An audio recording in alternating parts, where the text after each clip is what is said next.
The opinions expressed in the following program are those of the participants and do not necessarily reflect those of Rogers or Rogers TV. This Rogers TV program is brought to you by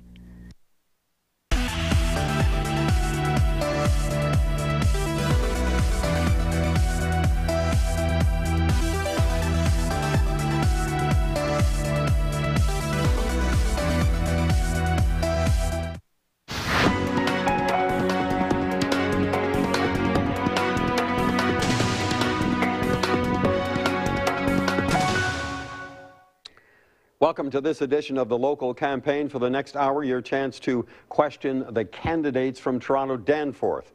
First, here's a quick view of the riding.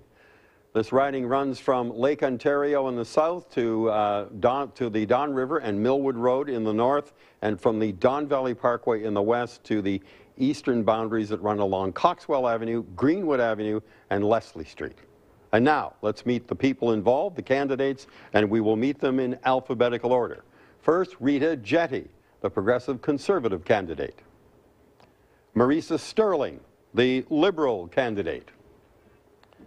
Peter Tabuns, the New Democratic Party candidate. Tim Wally, the Green candidate. And later we'll hear from Kevin Clark, the People's Political Party, at the end of the program. Also running in this riding, Stefan Vera from the Freedom Party, John Reeker, the Libertarian Party, John Richardson, the Canadians' Choice Party, and Neil Mercer, the Only Party. Our question, what is your question for the candidates of Toronto Danforth? Give us a call right now at 416-446-7090, or you can send your email questions to torontovotes@rogerstv.com. Please observe the one rule we have: do not call if you volunteer or work for any candidate in this election campaign. Let's give the regular voters a chance to be asking the questions for the next hour. And now let's hear from each candidate individually. First, Rita Jetty. Thanks, Dale, for inviting us, and thanks the viewers for tuning in. I was born in India, immigrated to Canada in 1999. I'm happily married to grown-up boys living in Toronto. I'm working as a realtor and a certified financial advisor, worked with YMCA raising funds for Strong Kids campaign, and the chairperson of Ontario Cricket Association, encouraging women to adapt active life through sports. And I'm also the director for a seniors home, and I'm helping seniors. I'm out talking to families and people, and they're telling me that for most of the hardworking families, even the basics have become out of reach, and that hurts me. The current government is totally out of touch, and that's why I'm running for MPP, and I'm proud to be a member of Tim Hudek's Ontario PC team, because that's the only party that can bring relief to the families and put more money in their pocket and bring the change that families are desperately looking for. Thank you very much. And the next candidate, Marisa Sterling. Well, thank you, Dale. It's such a pleasure to be here tonight as your Liberal MPP candidate for Toronto Danforth. I sit in front of you as the only female engineer in this election. I have been on this journey for the past 30 years. At the age of 12, I was a page in the Ontario legislature, and I decided at that time that one day I would be an MPP making those important decisions for the betterment of our society. I believe it's really important to have a social conscience, to participate in and advocate for communities, and to really make sure that no one is left behind. For me, the people of Toronto Danforth, I believe, also share these same values. As a professional engineer with 20 years of business, community, volunteer, and governance experience, I bring a very unique perspective. I want to ensure that the residents of Toronto Danforth have the best education, the best health care, and have access to green jobs so that they're there for them in this new high-skills, high-wage economy that Ontario Liberals are building. This is the new economy, and we need to work together to prepare our children for this way forward. Thank you very much. Thank you. The next candidate, Peter Tabuns. Thank you, Dale. My name is Peter Tabuns. I've represented our community for the past 5 years at Queen's Park. Our community, Toronto Danforth, needs change that puts people first. We're highly dependent on public transit. Only the NDP is proposing to put provincial funds back into transit the way we need them put back in. Only the NDP is proposing to put health care in the homes of our seniors to keep them living longer and living independently. Our community has strong environmental values. We need real action on climate change. The NDP is proposing that action. We have a growing population of young families. We need to support our daycare centres and address the funding issues in our schools. For all of those issues, it's the NDP that offers the change that our community needs. Thank you very much. And the next candidate, Tim Wally. Thank you, Dale. It's a pleasure to be here today. And what I thought I would talk about is what I've been speaking to with the thousands of residents in Toronto Danforth that I've been speaking with, listening to their needs, listening to their concerns. And what they see is a hard economic time. And the economic plan of the Green Party is very progressive. We support 21st century jobs, growth industries, green building, green industry. And our community members are also very interested in healthy, livable communities for their families, a accessible education system, affordable education system. This is what I'm hearing on the street. This is what I'm hearing talking to people. And this is a Green Party message that's coming across, and we're gathering more support in the riding. This is actually one of the greenest ridings in all of Ontario, Toronto Danforth riding. And every year we continue to build support. This year we hope to make even more strides. And thank you again for having us today. All right. Thank you very much. Thank you all for your opening thoughts. Everybody's in favor of more jobs for the people who don't have them in the province of Ontario, but what in particular might you and your party do to find those jobs, to locate those jobs and get more people back to work? Marisa Sterling, I'll start with you. Yeah, well, thank you, Dale, very much for that question. It's very important that people are working in Ontario.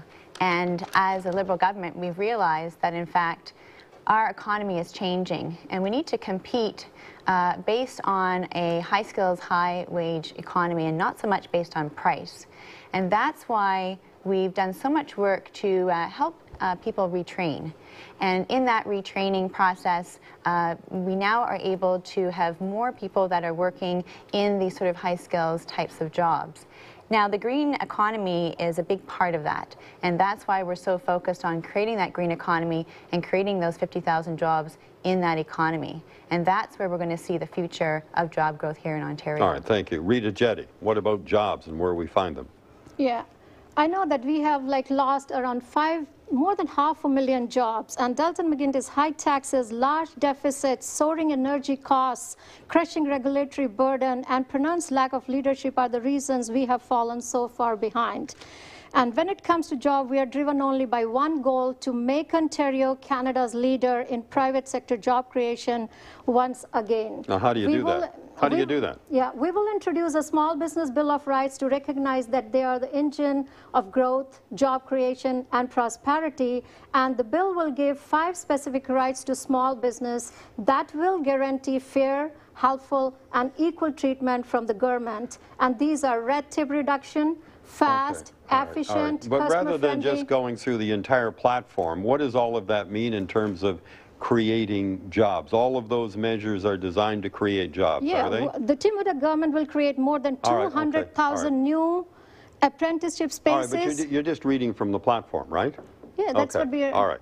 Peter Tabbins, I think there are, what about jobs? There are a few things here, Dale. First, we don't believe that the strategy that the Liberals have pursued and that the Conservatives want to pursue of large-scale corporate tax cuts are actually going to create jobs. We've looked at the past decade. We've seen a decline in employment in Ontario. We think that giving companies tax credits for actual investment in plant and equipment in Ontario, for actual investment in job creation, is the way for us to go.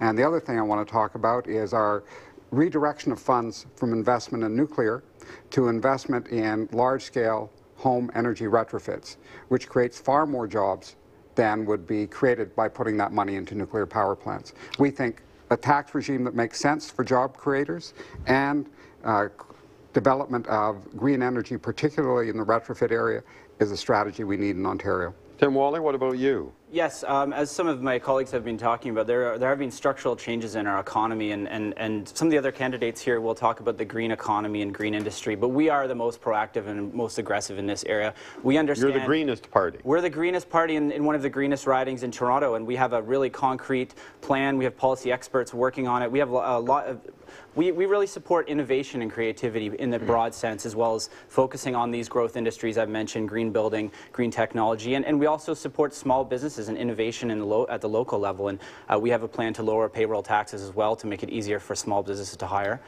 And make it easier on small families, families as well. Yeah, I think it's important to raise some facts. And one of those facts is that considering we had a tough recession, Ontario has created more jobs this year than the rest of North America combined. We have recovered over 100% of those jobs lost in a recession. So I think that those facts are very telling in terms of the commitment of the Ontario Liberal Party to job creation and how effective the current strategies have been. Well, they can't be that effective. We still have what many would consider to be unsatisfactorily high unemployment in the province of Ontario, don't we? The fact that we were able to recover those jobs, yeah, like no, I said, I hear lost that, in the but, recession, speaks to a great place that we've gotten to, and that's why we only want to go further. Well, if you wouldn't mind my stepping in as well, the reality is before the recession, we had lost hundreds of thousands of good-paying jobs in Ontario. The Liberal approach has seen a decline in manufacturing in this province. It's seen a decline in good quality jobs. And when you look at the figures that you talk about, Marisa, in fact, we've seen a conversion of people from higher paying jobs to lower paying jobs in the last few years. There are still about 500,000 people looking for work in Ontario. I tell you, when I go door to door, they don't think the recession is over. They don't think the job creation is great. They, in fact, think they're having a very hard time. And that's why things like this apprentices program and the second career training has really helped to evolve people into different types of jobs, because we have to recognize that we're moving into a new economy and there's different kinds of jobs that we need to be prepared for. But what about those manufacturing jobs that did disappear, Rita Jetty? Are they ever coming back in your estimation? So as I said, those well-paying jobs we talk about that a lot of Ontarians had when manufacturing was much more active in the province of Ontario? So that's what I mentioned. Even we just lost, in month of August, we have lost 2,800 jobs. And the 200,000 we are, as I said, apprenticeship jobs, that will be like one, that will be ratio 1-to-1 with one journeyman and one apprentice. So that will help us create more jobs and more positions. Yeah. All right. No, let me go to Tim Wally here. What numbers are you going to share with us, so that we can have all of these swim around in our head and we'll try to make some sense. Right. I mean, I don't really want to talk about numbers. I mean, I think that we really connect this to education as well. We're very fortunate in this province. We have a well-educated workforce, very creative, innovative people, and we see investing in education as really the key to this piece of the puzzle. Investing in these growth areas that I've mentioned already, which will provide the jobs of the future, because the economy, the international economy has changed, and North American economy has changed, and that's going to impact Ontario just as it's impacting other provinces. We have a number of people calling in. I'll get to their questions in just a few minutes. 416-446-7090. I'm sure you're all hearing door to door all kinds of questions and concerns about health care. And I'd like each of you to talk about the priorities that you have and the priorities of your party when it comes to health care and all the issues that face us here in Ontario. Rita Jetty, let me start with you. Yeah, as you mentioned, I'm going door to door, and that's what I'm hearing, that the most important thing is that's a priority. The families, they really deserve health care. The waiting period, and the waiting period, average waiting period is 26 hours for emergency rooms. And for long-term care, it's 173 days. We're going to invest $6.1 billion annually by the end of the term, and we'll also provide 40,000 long-term care beds, 5,000 new, and 35,000 renovated beds. And we're going to reduce the emergency waiting period, and CEOs will be held responsible for that. And 1,400 LHINs, we're going to get rid of that because there has not been any patient care, no surgeries, no MRIs, and $300 million has been spent of that, which is diverted from the frontline health care. We will get rid of that and bring all that money on the frontline patient care. Okay, Marisa Sterling, what are your thoughts about health care? Obviously, Rita is criticizing some of the policies of the Liberal Party. Maybe you'd like to counter-argue on that? Well, I just wanted to say that as a party, Ontario Liberals are very committed to the health of Ontarians. And we have shown that commitment by constantly investing in healthcare over the last 8 years. And we're very proud to say that in Ontario, we've actually gone from the longest surgical wait times in Canada to the shortest ones in Canada. Well, how do you account for these figures that Rita is using then? They still sound terrible according to her figures. Well, I'm sharing with you the facts that are out there. And what I'm also sharing with you is that where can we go with healthcare? What more can we do? So we've come from a previous government that Rita represents that in fact was not investing in healthcare at all. And in fact, Liberals have come to the table and made those investments. So where we want to take it from here is manyfold. I've talked to people in Toronto Danforth, and they've said to me, you know, I don't have a family physician. And without that first point of contact into the healthcare system, it's very, very difficult to navigate that system. And so we're very proud as Ontario Liberals that we now have about 1.3 million Canadians more that have a GP than they did 8 years ago, and we need to have more. Yeah, but there's still almost 1 million who don't have a family doctor. So right? that's it's great to see what we've done. So obviously we want to continue to expand even further. The one other thing I want to touch on